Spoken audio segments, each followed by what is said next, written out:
When I start up the group that we have, the Sarawak Young Entrepreneurs Group, I really have to be very careful whom I refer to. Have you ever rejected anyone asking to join and you say no? Yeah. There's people that I'm not really comfortable with. I actually agreed with what he says. You know why? Because there are people who are in different industry. So we have one person who comes in and was referred to me to invest in mutual funds. After we invest, right, in less than 1 year, he just disappeared and he left the industry.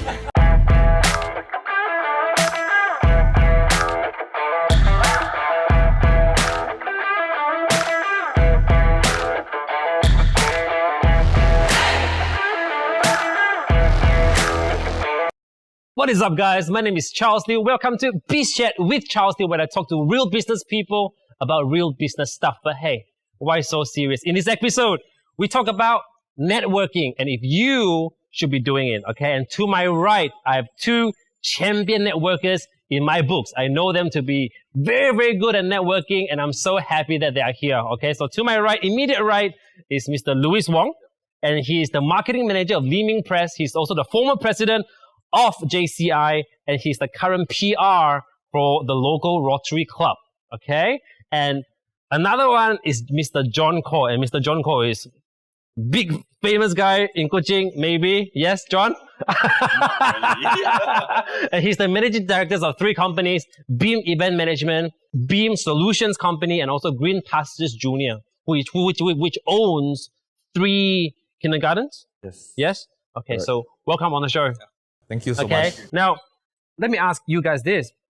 Networking has been made so structural in recent years, right? I mean, you do this in order to gain that, hit this in order for you to stay certain places, pay this amount so that you're a part of. So what's your view about this? We'll start with Louis.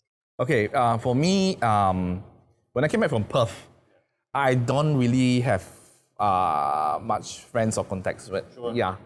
So I have to start from scratch. So then I realized that if we can group a lot of people that has a common interest, then we can share our contacts. Common interest means business interest. Yeah, business interest. Sure. Because I find it sometimes I want to find certain things and certain people. It's quite difficult. So that's why I have joined JCI, and after that I moved up to join Rotary. And you felt the need to network at the time. Yeah, because I feel so lonely. I feel like all my friends are all either still studying or they have their own family or they started working. Yeah. Then sometimes it's quite difficult to get back to contact with your ex-classmate. Yeah. How about you, John? I would believe that everybody who are running a business would be great if they join a networking. For sure. Okay, because I think, I always believe a success of a business must always come with networking. Yes. Okay, so, well, there are positive and negative side of every organization, especially when it comes to this type of specific structure networking. Yes. In my point of view, I would say that if you were to come here to contribute and generously to help and to build up your business in a certain way, but not just to come on your personal agenda, meaning to say that you come over to join the networking just because you want to pick up the business and you leave immediately. I think that's the good part and the negative part of networking organizations. Sure. Yeah, because I would say that even inside a structure organization like that, we also still have to find the correct people to network in that organization itself. Understand. In terms of the genuineness of the relationship, is it possible? Of course it is, but is it easy to form genuine relationships from a very structure-based networking organization? I think the percentage will be 50-50.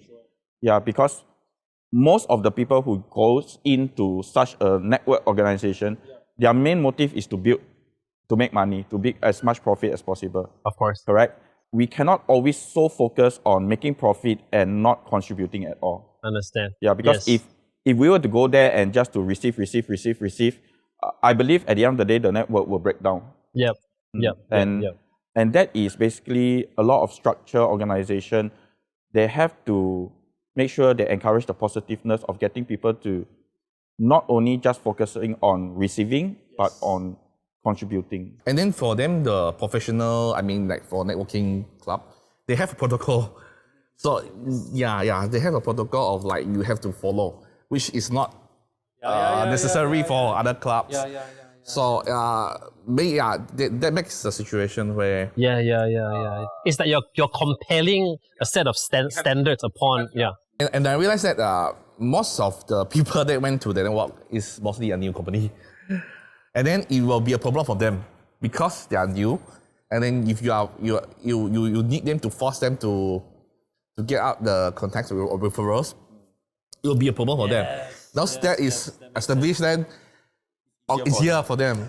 So when this, then if you are a new company, then you want to build your network, but you don't have you don't have referral to share. So it will be a problem if you go to, Because people come to you because they want to network with you. You become that person that people want to network with, right? So it's I think that's fascinating, guys. So when we come back, we will ask them more in detail about their experience and what they really think about networking, okay? Because they would have been involved in so many different organizations before. Even the neighborhood watch thing, I love that. We can share that. All of that after the break.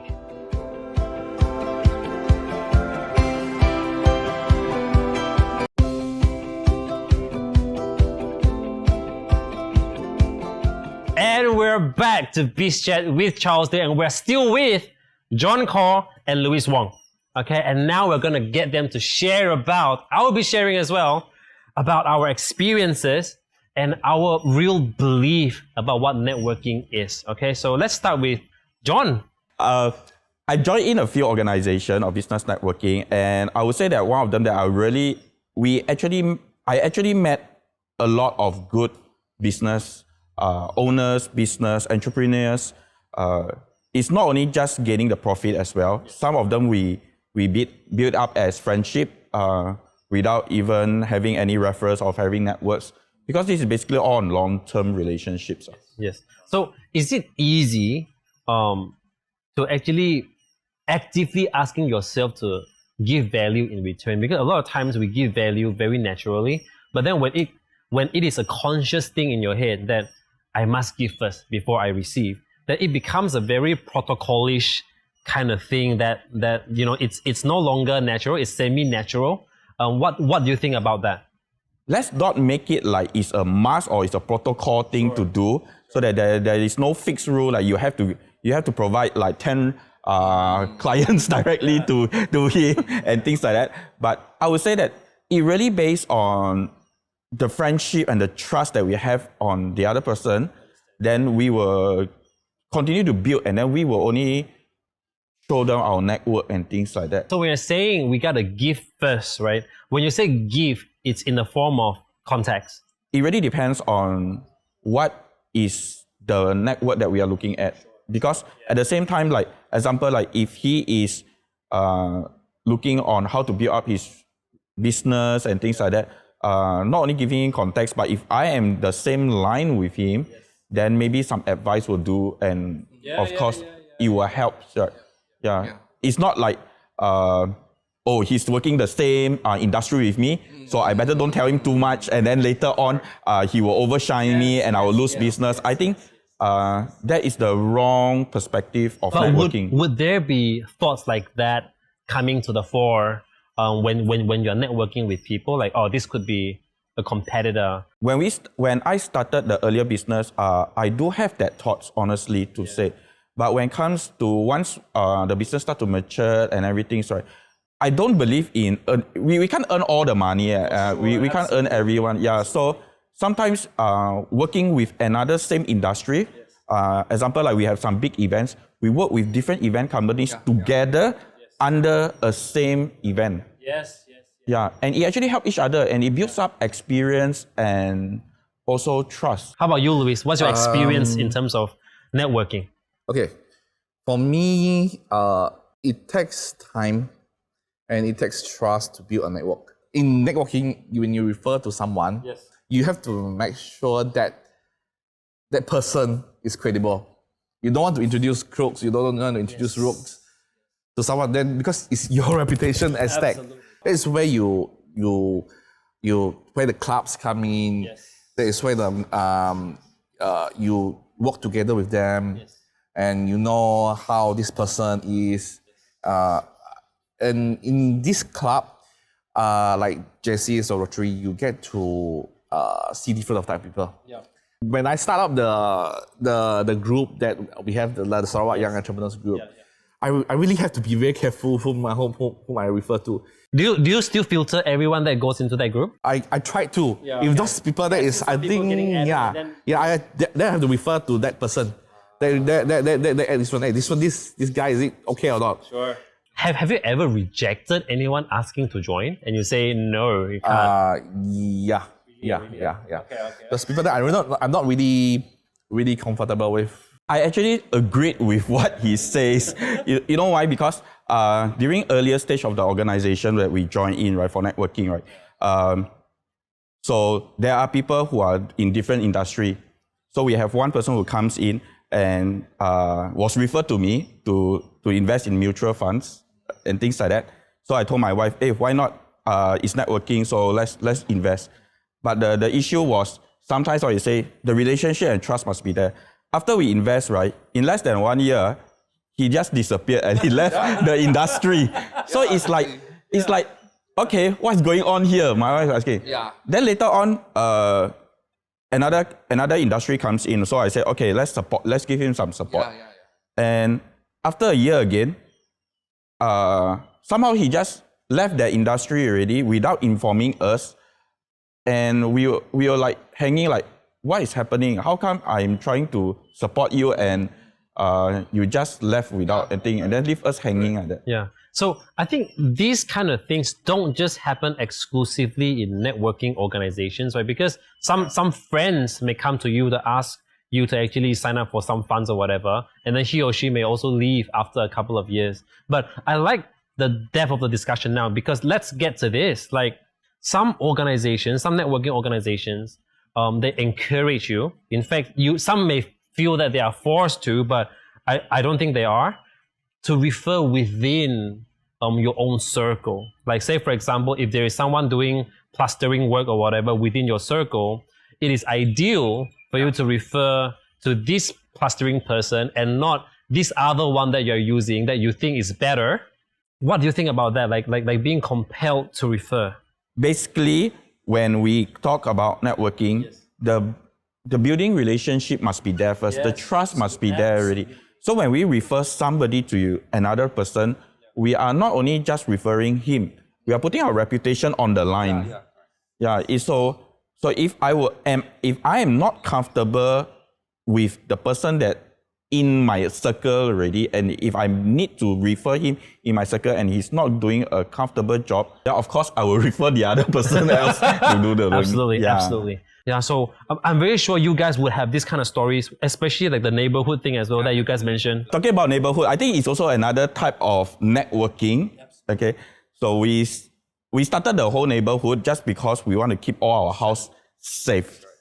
So we started gathering, I think, with 10 members. We go around doors to doors, giving out, telling them flyers, saying we want to start a network, and then we started building up.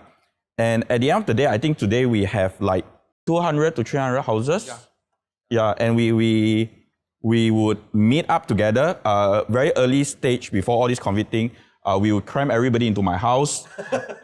Then we started building up funds. But the thing was, that networking was not about profit. It was not about profit. Can you see the difference in your facial tension? There's the lack of tension. You enjoy talking about it. You know what I mean? Because, again, the common aim of that is the safety of everyone within the neighborhood.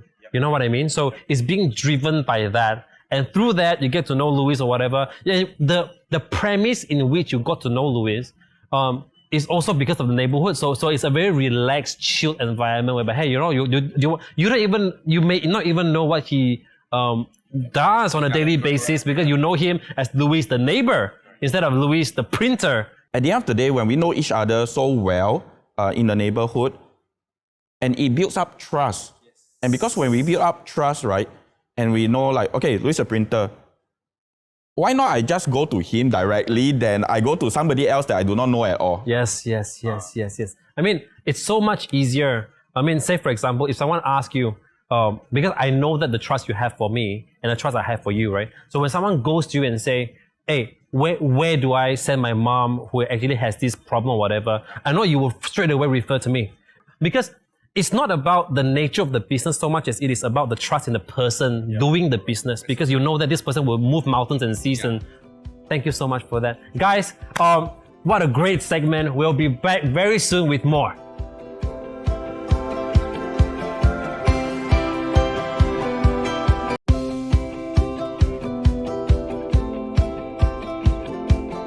And we're back with Biz Chat with Charles Liew, and I'm still with John Cole and Louis Wong. Okay, now I'm going to ask them, what are the most important elements of a network / relationship / friendship, right? So what are the most important elements of network? Charles, when you mention network, then you mention / relationship / friendship.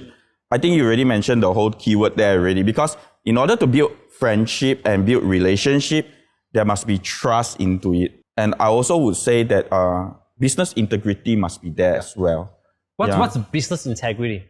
That means we're talking about business ethic, whether it's in trust or in the word that you give to somebody.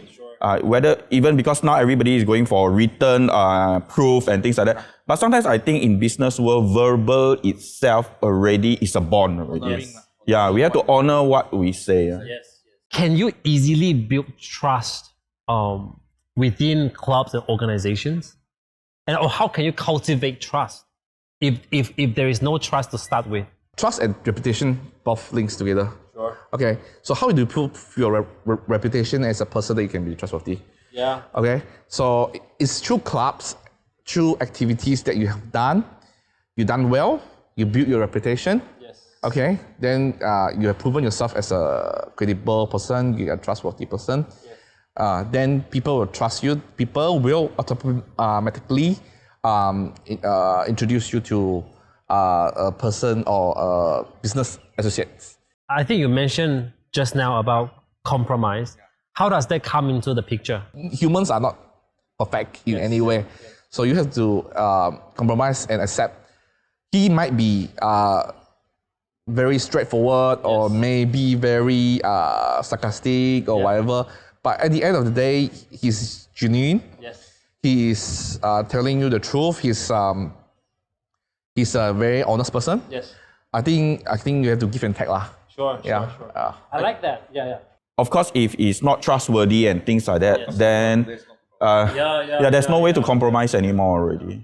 I think like when we talk about compromise and we talk about like, you know, being trustworthy or not, we're essentially talking about standards. Like we have our standards and other people have their standards. Standards in terms of how things should be done and how things should progress, right? So sometimes when people so-called disappoint us, it may actually mean just they are not up to our standard, but based on their standard, it's acceptable, and that standard may be acceptable to other people as well. So sometimes we try to not impose our standards on people and say, this should be done this way and this should be done that way. And if we try to not to impose our standard, that's a way of compromise. Is that essentially what it is? Basically, there must be a mutual understanding between that person's standard and our standard. Okay, I think we have to come to a balance point. We need to come to a balance point that both of us can be able to accept that standard. So I think like what you mentioned, we have already gone to the transaction bit whereby you have engaged someone to do it and that standard is not up to scratch. I think that is scary, right? But before that, before you engage this person, that filtering bit, that networking bit, prior to this thing being done, when we filter these people, would there be compromise there? I think in business, you have to go through this process, due diligence, and then and also as well as costing and etc. Not because of your friend, and you have to charge higher or whatever. This I mean, like, business, Yeah, because I believe there will be a lot more business industry people who have higher standard than me, example. In a lot of things, they might be even more professional, more experienced and things like that. So when we work together in such way, we will actually be able to build relationship, we gain experience and exposure at the same time. So if there is humility there, like knowing where you are on a spectrum, say for example, quality is a spectrum, right? So there's no quality and there's super world-class quality. And if we know where we are on a spectrum, and if someone gets you to collaborate on certain things and you know this person is of a higher standard, then you would approach it with humility and say, this is what I can do. Teach me, senpai. Teach me, bring me fly. You know what I mean? So if there's this kind of humility, people are more willing to even teach you and compromise their own standard to absorb you and bring you as well. And I think then humility is also part of the whole idea of networking. Even though the standard might be different, right? But we know that he really do it with his heart. He try his best. It's not the some that like okay, I got this business. Tidak apa attitude. Okay lah, I just do finish and I collect the transaction and I walk off. And that is something that I don't think I can accept. Yeah. And I've been through an experience before whereby a contractor, he did such a lousy job, right? But because you know how there's 5% retention in the end, whereby they have to make good or whatever, he made me feel like he was so ready to let go of the 5% throughout the entire process. He just did everything.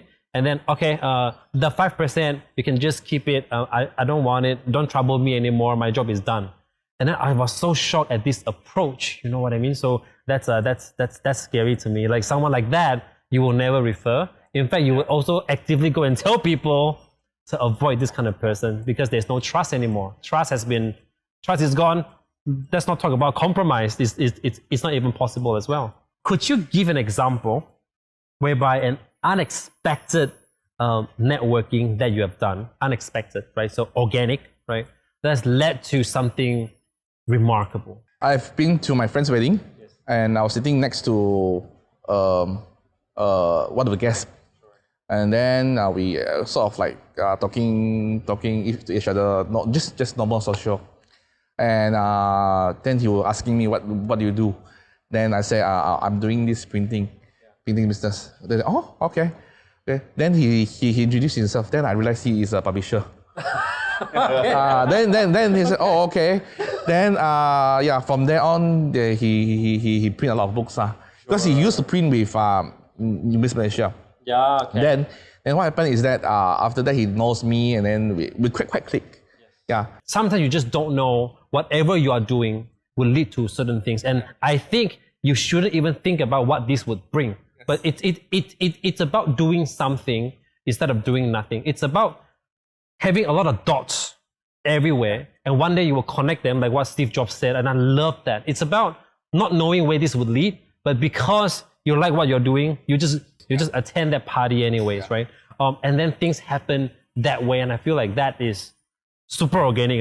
That is super organic. Okay. Here's the thing for you to ponder, right? Whether you should join clubs or whatever, we're not talking about whether clubs are bad or good. It is about relationships at the end of the day, right? So even if you join an organization built exclusively for networking, it is not bad if you know your purpose of joining it, right? And it is to build relationships. It is to cultivate trust, and it is to actually make friends during that process. Now, if you have done that, you haven't wasted your time. Okay? Now, thank you so much for watching. We'll be back next week with more. It is bye-bye for now.